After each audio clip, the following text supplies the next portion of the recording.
할렐루야. 예, 반갑습니다. 오늘 수요일 저녁에 올라오신 여러분을 환영하고 축복합니다. 우리 좌우에 계신 분들 바라보시면서 또 주님의 사랑을 담고 우리가 한번 축복하겠습니다. 잘 오셨습니다. 말씀의 은혜 받으십시오. 오늘 말씀은 극한 인내입니다. 인내도 그냥 조금 인내가 아니라 극한에 달하는 인내를 해야지 뭔가가 만들어지게 되고 또 열매가 만들어지게 되는데, 계속해서 이어지는 사무엘하의 말씀을 통하여서 우리가 또 받게 되는 귀한 하나님의 또 은총과 또 열매는 인내를 통해서 만들어지시는, 또 세워가시는 또 하나님의 나라의 측면들을 볼 수가 있습니다. 사람이 다 연약하지요. 그래서 죄를 범합니다.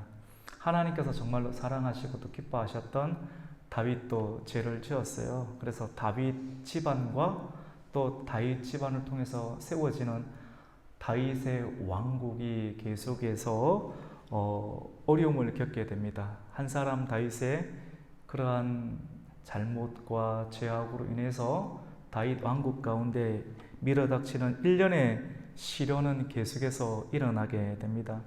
형제 간의 간음이 일어나고, 또 그것으로 인해서 살인이 일어나고 급기야는 최고조에 달하게 되는데, 그의 아들 압살롬 자기 아버지에게 찾아와서 입맞춤하면서 당신은 나의 아버지십니다. 정말로 우리의 관계는 특별합니다. 라고 가장 가까이서 사랑하고 고백하였던 그 고백이 변화가 되어서 자기에게 비수를 꽂는 그런 쿠데타의 일들까지 일어나게 되었습니다. 그래서 다윗은 그의 곁에 있는 충신 몇 명들과 함께 긴급하게 피난길, 도망길에 나서게 되었습니다. 너무나도 갑작스럽게 도망하고 또 피난하는 다윗의 심정, 맨발로 도망을 가며 벗은발로 도망을 가며, 정말로 그의 마음 가운데는 샬롬이 있지 못하고 두려움과 아픔과 좌절과 낙심된 마음이 너무나도 깊은 채 수렁에 빠진 채 하나님께서 그에게 주신 약속의 말씀이 있는 이 예루살렘을 버려두고 떠나게 됩니다.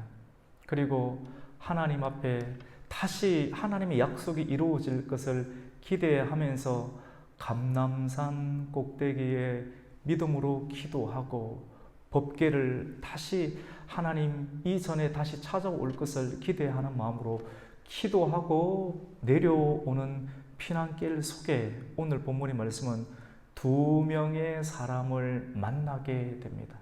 두 명의 사람. 여러분, 피난길 떠날 때가 마음이 얼마나 힘들고 어려움이 있겠습니까? 속이 상하고 매우 절망적이고 매우 예민하고 너무 이루 말할 수 없는 마음의 또 원통함과 절망이 다윗의 마음 가운데는 있습니다.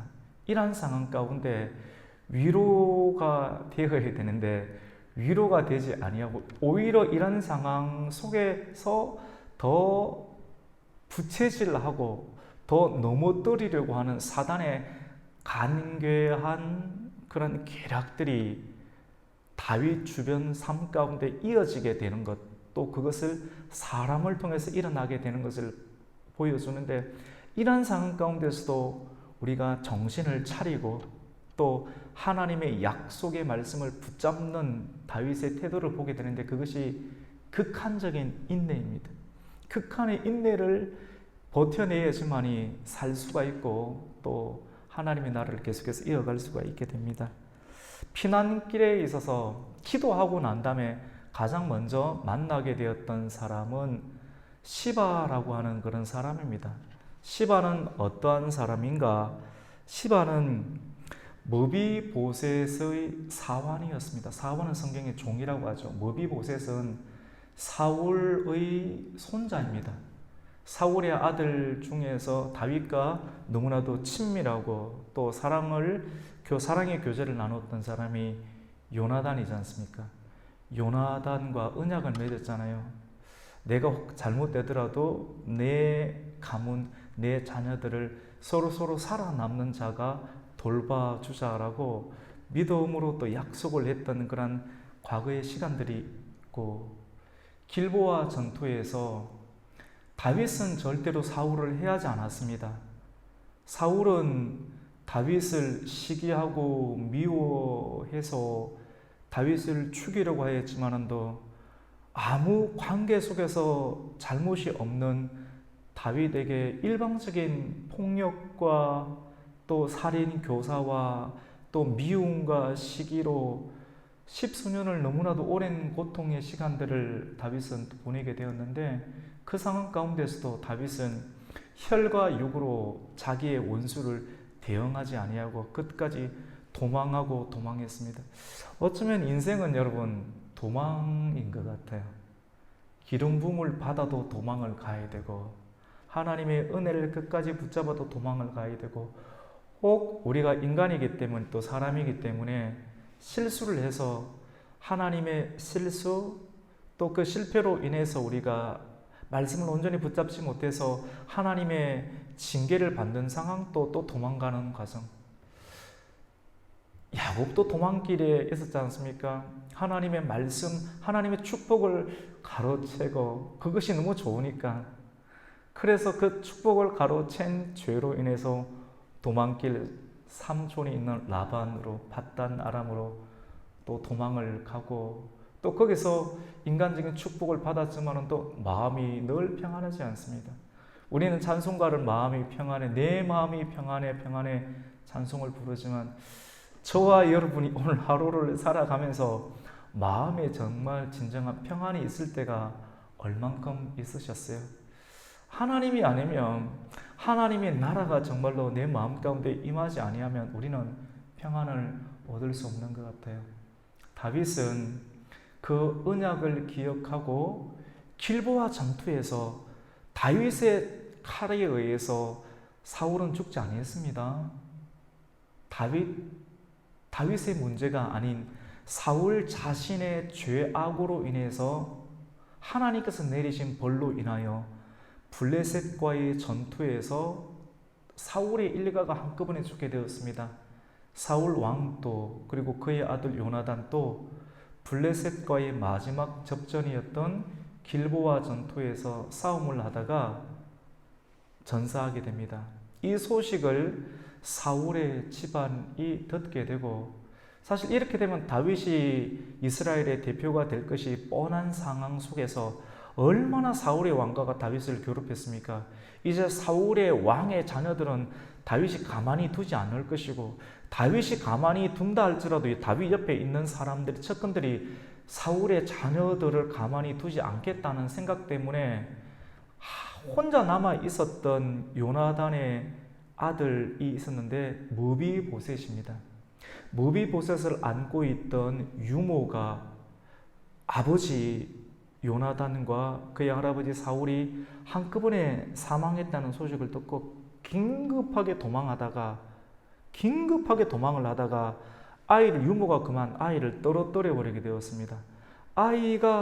젖먹이 아이가 땅에서 긴급하게 도망을 가다가 떨어뜨리니까 다리가 골절이 되어서 자라면서도 쩔뚝발이 신세를 지면서 쩔뚝쩔뚝 이렇게 걷게 되는, 그래서 머비보셋은 쩔뚝발입니다. 다윗은 왕이 된 다음에 과거에 그에게 도움을 주었던 요나단과 맺었던 언약을 기억하면서 혹 요나단의 식솔들이, 사울 왕가의 자녀들이 혹시 남아있지 아니한가라고 사울의 자녀들을 찾는 방을 붙이게 되었습니다. 그 소식을 듣고 시바라고 하는 사람이 무비보셋의 거처를 알려주고 또 무비보셋을 발견할 수 있도록 도와주게 되었습니다.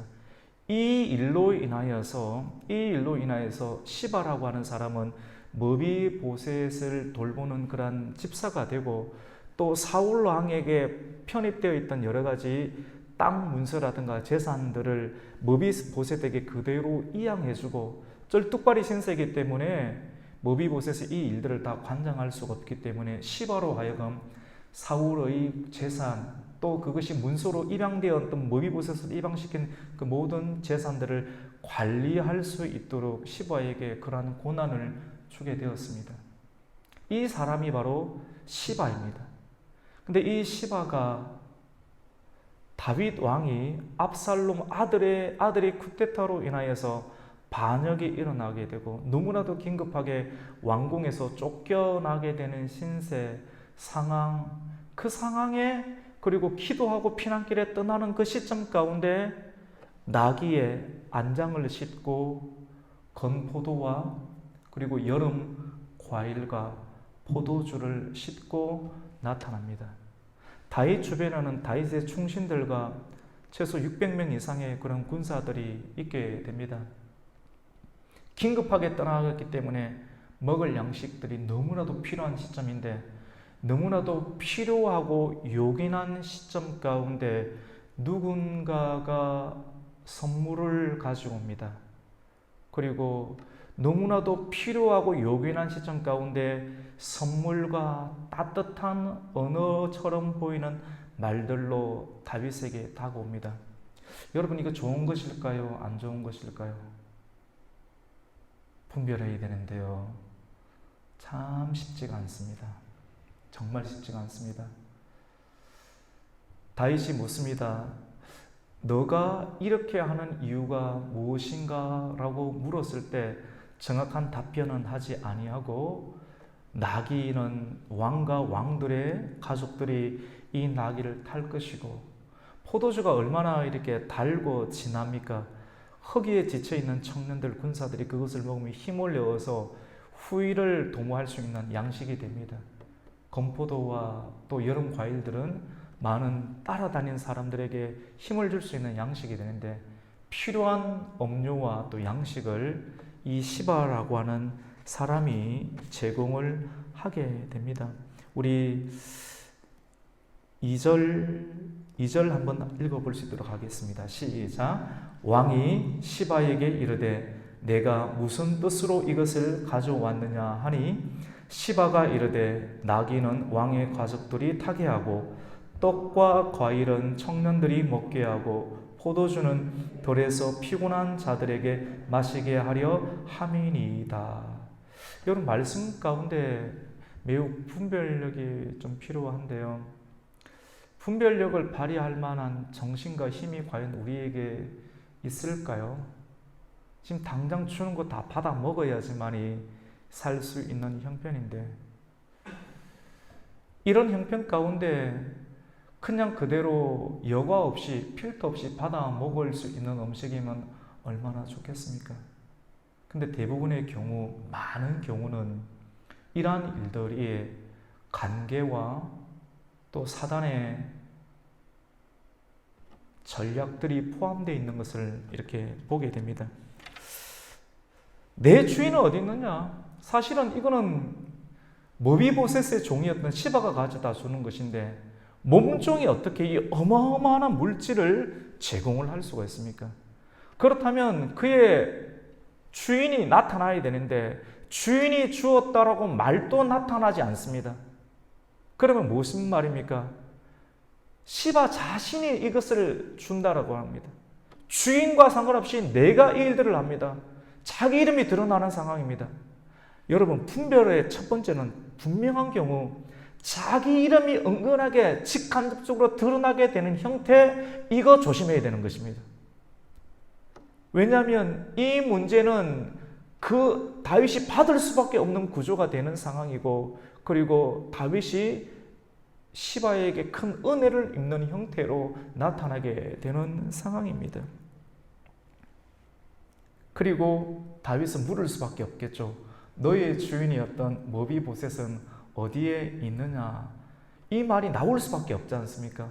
다윗은 그렇게 질문을 합니다. 그래 했을 때 시바의 입에서 나오는 말을 한번 보십시오. 저는 교회 내에서 일어나는 말들을 잘 보거든요. 잘 보면서 이 말이 어떻게 만들어지는가를 보면 성경적 근거 속에서 많은 것을 볼 수가 있습니다. 가만히 있는 것처럼 보이지만 대부분이 조그만 교회니까, 큰 교회도 마찬가지입니다. 말이 어떻게 만들어지는지 성경적으로 볼 수가 있어요. 목회의 삶 가운데 시바가 뭐라고 말을 하는가? 나의 주인인 머비보셋은 예루살렘이 있습니다. 예루살렘을 떠나고 있는데 굉장히 민감한 지역인 예루살렘이 있습니다. 그리고 나의 주인이 말하기를 이제 여호와 하나님께서 이스라엘 민족으로 하여금 아버지의 나라를 나에게 주는 시간이 왔다라고 하면서 이렇게 말하면 어떻게 되는 것입니까? 머비보셋과 다윗과의 관계가 어떻게 되는 거예요? 이간질 되는 거예요. 자기가 중간에 나타나서 큰 물질과 또 아첨이 섞인 그러한 말을 하면서 다윗과 주인과의 관계를 멀게 하는 물질과 말은 대부분의 경우는 이것은 선물이 아니고 또 은혜로운 말이 아닌 아첨의 말이 되고 이간질을 하는 말임을 우리는 기억을 해야 합니다. 우리 한 말씀을 한번 볼까요? 우리 3절 말씀 한번 읽겠습니다. 시작. 왕이 이르되 내 주인의 아들이 어디 있느냐 하니 시바가 왕께 아뢰되 예루살렘에 있는데 그가 말하기를 이스라엘 족속이 오늘 내 아버지의 나라를 내게 돌리리라 하나이다 하는지라. 여러분, 이거 이간질입니다. 이런 형태가 이간질입니다. 여러분 주위에서 중보자 역할, 중보는 연결을 시켜주는 것이거든요. 연결을 시켜줘서 하나님과 교회, 또 목사와 성도, 또 구약시대 왕과 또 백성들의 삶을 위기의 상황 가운데 계속해서 연결시켜주는 것은 중재하는 것이며 다리를 이어주는 것. 이런 형태에는 성령님의 역사가 있습니다. 실질적으로 파라클레토스, 보혜사 성령님을 헬라어로 파라클레토스라고 하는데 성령님의 역사는 중재자란 뜻입니다. 변호하는 역할을 합니다. 그런데 성령님과 반대로 사단은 참수하고 비난하고 끊어버리는 역할을 하게 됩니다. 교회도 보면 많은 사람들이 자기 자신의 더 주도권을 드러내고 자기 자신 이름이 은근하게 드러내는 형태로 더 많은 사랑을 받고 싶은 형태로 자기의 움직임과 활동을 통해서 지도자와 교회의 상황 관계의 관계를 끊어버리려는 시도들이 많이 일어나고 있는 것을 부지중에 보게 됩니다. 오늘 시바는 이러한 시도를 하게 되는 것이죠. 사단의 역사는 여러분 하나님의 영광을 가로챕니다. 그리고 성도와 하나님의 사이를 멀게 만듭니다. 다윗과 백성 또 왕과 충신 사이의 거리를 멀게 만듭니다. 오늘날의 경우도 목사와 성도와의 사이를 멀게 만드는, 중간에서 말을 잘해서 하나로 계속 이어가게 하는 교랑 역할을 하기에는 다리를 놓고 또 징금다리를 놓는 역할의 말을 하는 사람인가, 아니면 그 거리를 돌을 하나 빼서 멀게 만들고 또 떨어지게 만들고 떠나가게 만드는 말과 행동이 우리에게 있는가를 우리가 늘 염두에 보면서 내 마음은 어떤 형태로 지금까지 살아왔고 움직이고 있는가를 우리는 말씀을 통해서 한번 발견해 보아야 합니다. 우리 오늘 말씀을 통해서 우리가 생각해 볼 수 있는 중요한 분별은 한쪽 말을 듣고 절대로 판별하지 마십시오. 이 목회도 마찬가지입니다. 목사님 누군가 이렇게 말을 넣어주거든요. 이런 부분을 이렇게 저는 한쪽 이야기를 듣기는 듣는데 두 사람 어떤 일을 판결을 할 때는 두 사람 이야기를 듣지 않고서는 일을 하면 대부분 거르치는 경우들을 많이 경험하게 됩니다. 그래서 한쪽 말만 듣고 일을 시작을 하게 되면 반드시 문제가 생기게 됩니다. 그래서 두 이야기를 같이 듣는 것은 좋은 일인데 둘 이야기를 듣는 것은 쉽지가 않죠. 시간도 걸리고 만만한 일이 아닙니다. 그래서 너무 빨리빨리 일을 진행하는 것은 실패할 가능성이 높습니다. 그래서 교회는 우리 한국 사람들처럼 너무 빨리빨리 갈 필요가 없어요.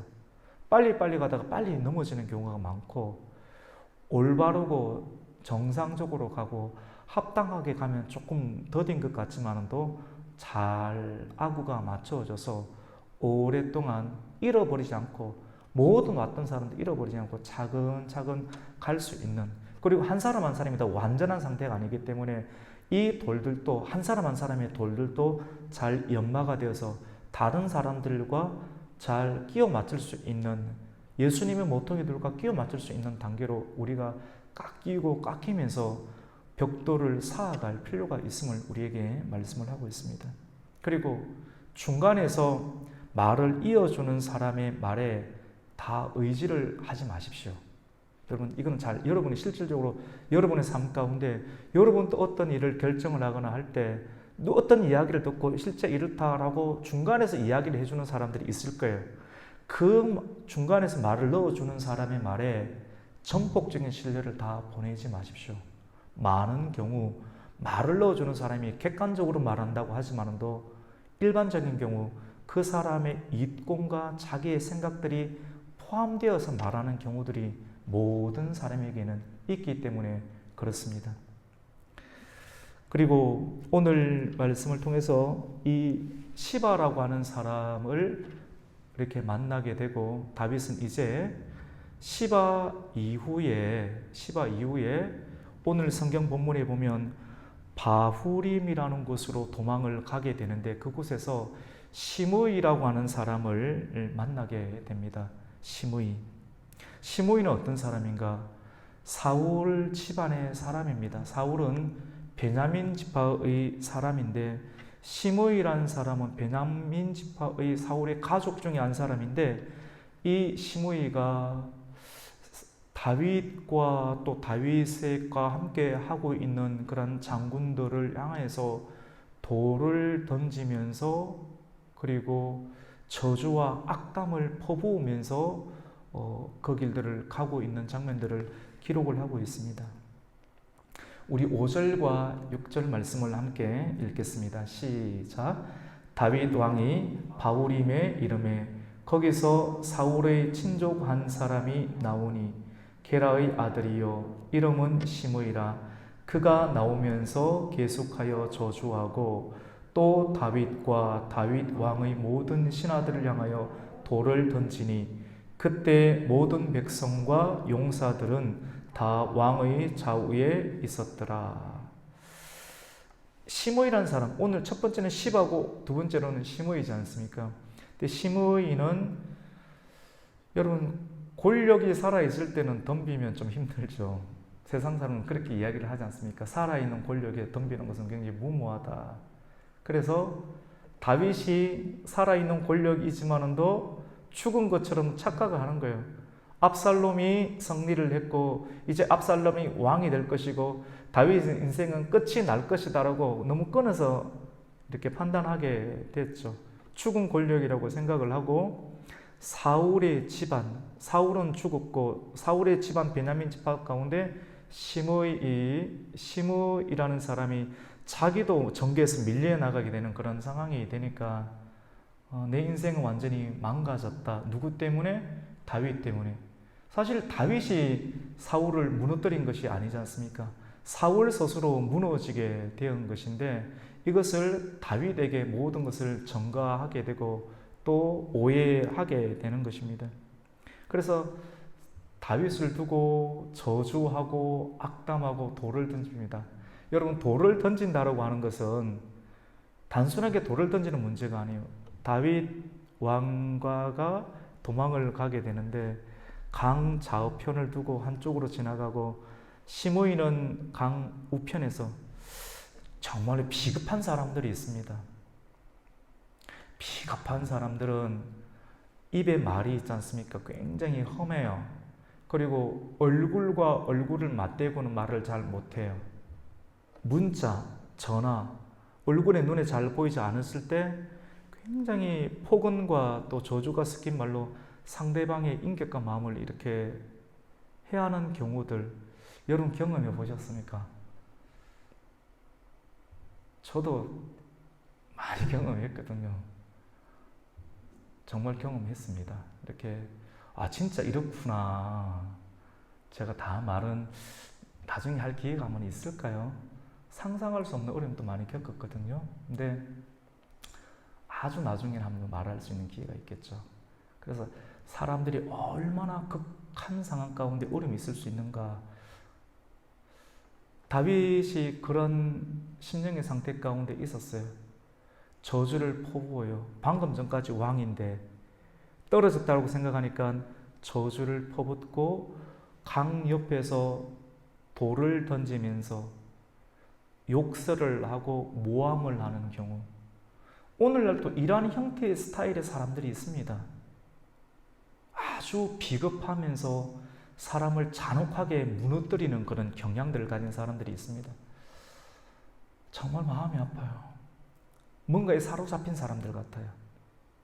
정상적인 사람들은 그렇게 말을 잘 안 해요. 반대를 위한 반대를 하는 사람들 있지 않습니까?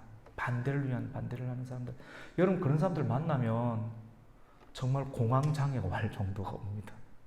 너무너무 주의 일을 하다 보면 그런 상황과 그런 사람을 만날 때가 있습니다.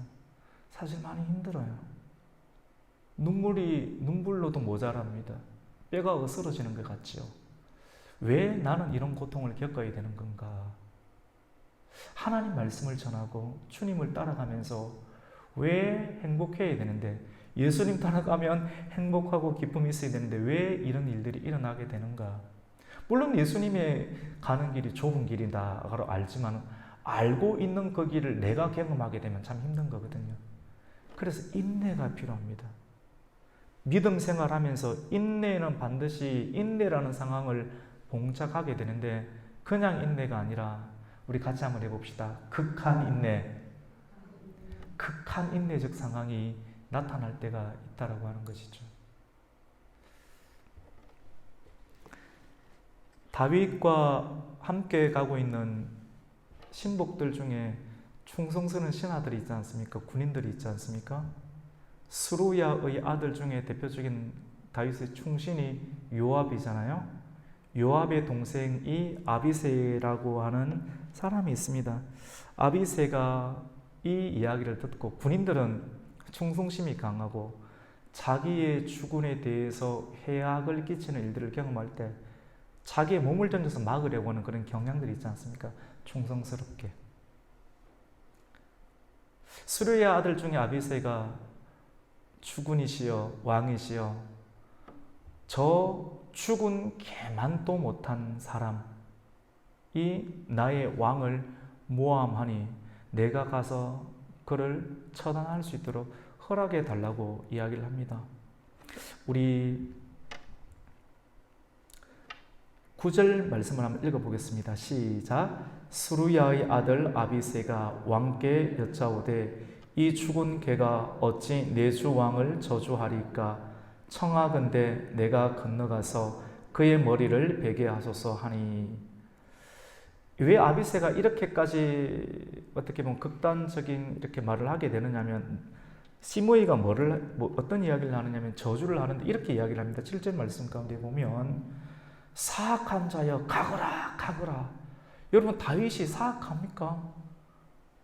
물론 이렇게 밧세바를 취하고 그 이후의 가정들은 너무나 악해요. 그런데 시므이라는 사람에게 그런 소리를 들을 만큼 일을 한 것은 아니에요. 그렇게 말할 자격이 시므이에게는 없어요. 그런데 사악한 자여 가거라 가거라. 들으면 마음에 비수가 꽂혀서 그냥 무너져 내리고 싶은 말로 사람을 무너뜨리는 말들을, 언어를 구사를 잘하는 사람이 있습니다. 정말 불쌍하죠. 그런 사람들 보면. 어떻게 대응해야 될까요? 웬만한 사람들은 오늘 성경에 나오는 그 수르야처럼 저 개만도 못한 죽은 개라고 표현합니다. 죽은 개. 그 사울 왕을 두고 뜻하는 것일까요? 죽은 개만도 못하는 저 사람이 어떻게 왕을 두고 이야기를 할 수 있는가? 내가 저의 목을 베게 허락해 달라라고 이야기를 합니다. 굉장히 가격하게 나오죠. 그런데 다윗은 어떻게 합니까?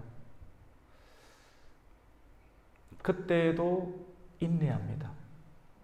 극한의 인내. 도망가는 상황 가운데서도 인내해야 됩니다. 우리 예수님께서 십자가에 못 박히시기 위해서 이 땅 가운데 오신 그 사명을 감당하시기 위해서 예루살렘 가까이 왔습니다. 예루살렘 가까이 올 때 내가 내일 모레면 죽게 되는데 그 상황 가운데서도 극한의 인내, 그리고 하나님께서 나에게 부여해 주신 사명, 한 영혼을 구원해내는 일들을 위해서 여리고에 들러서 삭개오를 만나는 그러한 일들을 하죠. 죽는 것 자체만 목적을 두면 아무것도 일을 못하고 손을 놓게 되는데, 그때도 인내하면서 정신을 차려야 됩니다.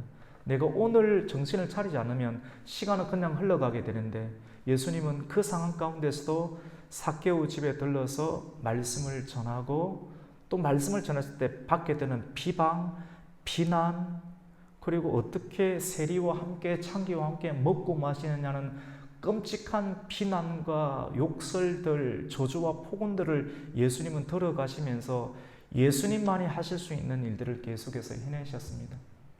다윗은 그가 범죄하고 난 이후에 또 하나님의 은총 속에서 극한의 인내를 통해서 나아야 할, 그리고 이후의 시대 가운데 인내하며 하나님의 성품을 통해서 인내해야 될 그런 모습들을 가지고 품격을 또 지니게 됩니다.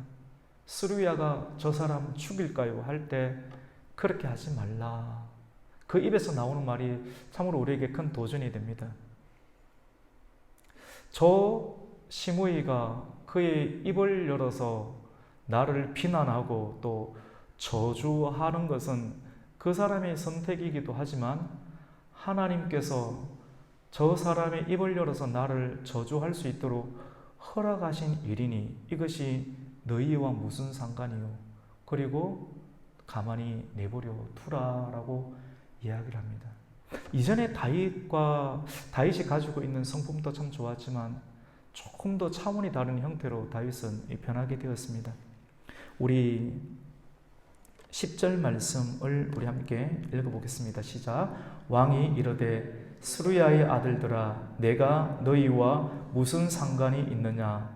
그가 저주하는 것은 여호와께서 그에게 다윗을 저주하라 하심이니 네가 어찌하여 그리하였느냐 할 자가 누구겠느냐 하고. 11절 한번 더 읽어볼까요?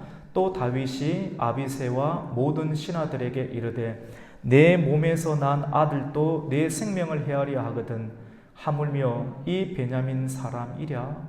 여호와께서 그에게 명령하신 것이니 그가 저주하게 버려두라. 여러분, 극한 인내는 정말로 견디기 힘든 그 상황 가운데서도 정신을 놓으면 안 돼요. 계속해서 말씀을 예루살렘에 두었지만도 말씀이 있는 법궤는 거리가 떨어지지만도 법궤에 다시 돌아오겠다. 여전히 하나님께서 나와 여전히 함께 하신다는 언약을 붙잡음으로 여전히 법궤와 함께 하고 있는, 하나님 앞에 서 있는, 하나님이 하시기 전까지 내가 함부로 원수를 원수로 갚지 아니하고 악을 악으로 갚지 아니하는 율법을 뛰어넘는 예수 그리스도의 그 모습, 구약의 시대이지만도 그 죄를 이겨내고 그 죄에 대한 대가를 받아내면서 예수님의 성품과 예수님의 뜻을 이루어내는 구약 시대에 있었지만 또 율법의 단계를 뛰어넘는 그러한 예수님의 그 면모, 예수님의 그 성품의 면모를 다윗은 드러내게 됩니다.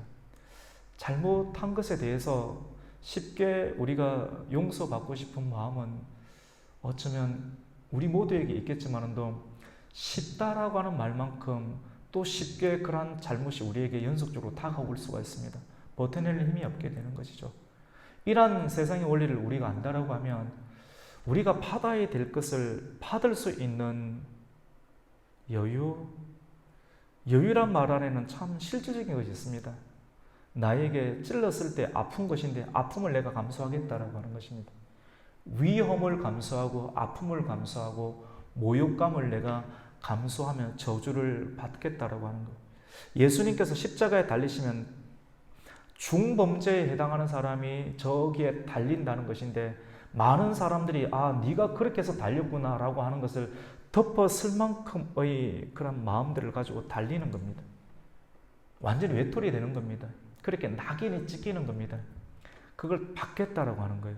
도망가지 아니하고 그 죄 문제가 있으니까 내가 받고 내버려 두고 내가 받아내겠다. 어쩌면 극한 인내는 받아내는 겁니다. 받아내는 겁니다. 며느리로서 또 자녀로서 나를 길러주신 부모가 오래 시간이 지나서 치매를 앓거나 했을 때 모든 것을 다 받아내야 되는 것처럼 버릴 수가 없지 않습니까? 받아내야 되는 것처럼. 왜 받아내야 됩니까? 그것이 우리가 해야 될 의무지 않습니까? 사랑에 대한 책임이지 않습니까? 사단은 버리고 도망가지만 사랑은 끝까지 그 자리를 지키고 책임지는 거지 않습니까? 막 이념을 이야기하기도 하고 큰 소리 쳐서 기도하기도 하지만도 중요한 것은, 그것보다 더 중요한 것은 정말로 그 자리에 끝까지 남아 있을 수 있는가. 말보다 더 중요한 것, 정말로 우리가 그 자리에 끝까지 책임을 지고 남아 있을 수 있는가가 중요한 것 같습니다. 다윗은 끝까지 남았습니다. 그리고 받아내었습니다. 그러면서 하나님의 약속을 선포합니다. 내가 이 일들을 받아내면 하나님께서 그 원통함을 아시사 악을 악으로 갚지 아니하고 또 믿음으로 내가 받아야 될 것을 죗값을 치렀을 때 하나님의 선하심과 긍휼하심의 역사가 이웃 가운데 오지 않겠느냐라고 하는 소망과 희망의 메시지를 주변에 있는 인파들에게 이야기를 하게 됩니다. 우리 12절 말씀을 우리 함께 읽겠습니다. 시작. 혹시 여호와께서 나의 원통함을 감찰하시리니 오늘 그 저주 때문에 여호와께서 손으로 내게 갚아 주시리라 하고. 저주를 잘 받는 사람 참 받아들이기 힘든 말이죠, 맞죠? 그 단계까지도 끝까지 극한의 인내, 터져버릴 것 같은데, 근데도 끝까지 잘 인내해서 내가 받아야 될 것을 버리지 아니하고 잘 받아내면 하나님께서 그것을 선으로 갚아주신다는 믿음, 그 믿음으로 다윗은 받을 것을 받았습니다. 우리가 좋은 것 이야기하는 것은 쉽습니다. 근데 정말 우리에게 필요한 것은 오늘 주시는 말씀인 것 같아요. 극한의 상황 가운데서도 우리가 도망가지 아니하고 또 우리의 몸은 여기 두고 마음만 딴 데 해서 그냥 도피하는 형태, 이런 형태가 이단이거든요. 교리가. 그래서 몸은 몸대로 가고 영은 영대로 가는 형태, 이런 형태가 이단적 형태가 많습니다. 그래서 정신하고 육체하고 같이 놀자라고 하는 거예요. 같이 가자라고 하는 겁니다. 도피하지 말고 직면해서 그것을 받아들이고 그리고 그 이후에 그 떳떳함으로 하나님의 선을 이루어내자라고 하는 것이 말씀 신앙을 통해서 우리에게 얻게 되는 그러한 단계, 그것이 정말 천국을 소망하는 단계고 또 직면하는 단계가 아닌가라고 여깁니다. 그런 형태로 우리가 기도하는 겁니다.